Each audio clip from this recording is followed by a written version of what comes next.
Salam bahagia, salam guru penggerak, merdeka belajar. Saya Hana Nopita SPD dari SD Negeri 10 18 16 Pancur Batu, Kabupaten Deli Serdang, Sumatera Utara.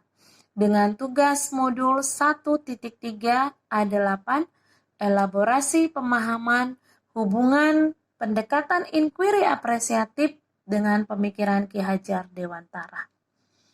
Kaitan paradigma inquiry apresiatif dengan pemikiran Ki Hajar Dewantara, yaitu yang pertama, apa itu paradigma inquiry apresiatif? Inquiry apresiatif atau IA adalah suatu metode yang digunakan untuk melakukan perubahan positif dengan cara mencari atau memetakan hal-hal positif secara kolaborasi dengan semua warga sekolah untuk dijadikan sebuah kekuatan, baik pada peserta didik ataupun perangkat sekolah. Dalam inquiry apresiatif atau IA, diyakini bahwa setiap orang itu mempunyai hal-hal positif yang ada di dalam dirinya. Dengan adanya pemetaan hal-hal positif ini, diusahakan hal-hal positif tersebut semakin ditingkatkan dan meminimalisir hal-hal negatif atau yang menjadi kelemahan dalam diri orang tersebut. Yang kedua, bagaimana paradigma IA atau inquiry apresiatif ini berkaitan dengan pemikiran Ki Hajar Dewantara. Bagian dari paradigma IA yang berhubungan dengan pemikiran Ki Hajar Dewantara adalah bagian kodrat alam dan kodrat zaman. Dalam kodrat alam kita ketahui bahwa anak-anak itu terlahir dengan memiliki hal-hal positif yang ada dalam dirinya. Tetapi kita harus yakin Tuhan tidak menciptakan semuanya itu kurang. Yakinlah mereka pasti mempunyai kelebihan di dalam dirinya. Hal-hal positif dalam diri anak inilah di dalam IA digali dan dikembangkan. Karena dalam pemikiran Ki Hajar Dewantara, anak sudah memiliki kodrat alam.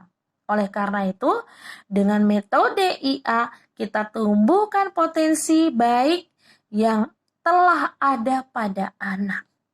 Dan yang ketiga, bagaimana peran pendidik atas pemikiran Ki Hajar Dewantara, khususnya pada kodrat alam dan kodrat zaman, yaitu tugas pendidik itu adalah menuntun, yang artinya kita menuntun untuk mengembangkan kodrat alam pada diri anak.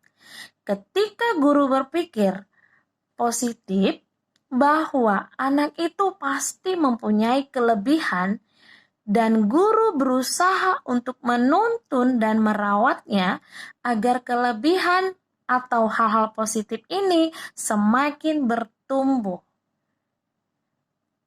Bukan kepada hal-hal yang negatif. Yang kedua adalah menumbuhkan hal-hal yang positif ini sesuai dengan kodrat zaman.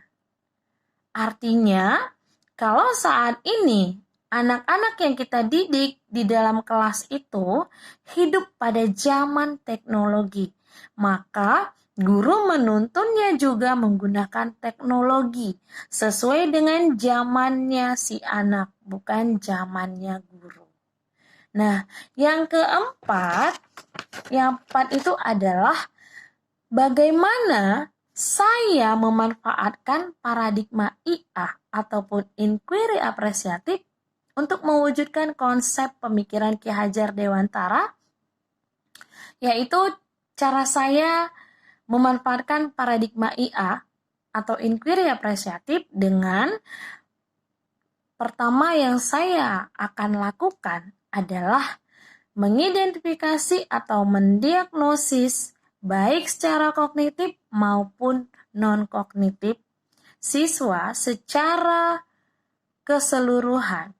Dengan adanya pemetaan kognitif dan non-kognitif, maka kita akan lebih mudah, khususnya bagi seorang guru, untuk mengenali potensi-potensi positif yang ada dalam diri anak. Sehingga pada proses pembelajaran, guru bisa memilih model pembelajaran yang berpusat pada anak atau pada peserta didik sesuai dengan pemikiran Ki Hajar Dewantara.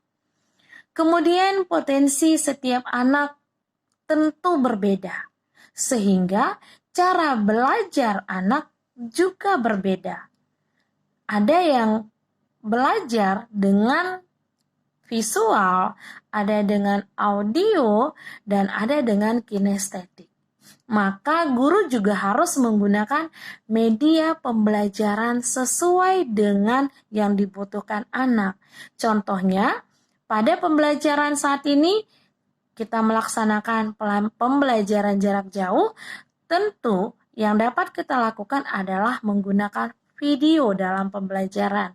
Karena dengan menggunakan video, anak bisa mengikuti pembelajaran baik secara audio, visual, dan kinestetik. Nah, demikianlah pemahaman saya tentang keterkaitan paradigma inquiry apresiatif dengan pemikiran Bapak Ki Hajar Dewantara. Sekian dan terima kasih.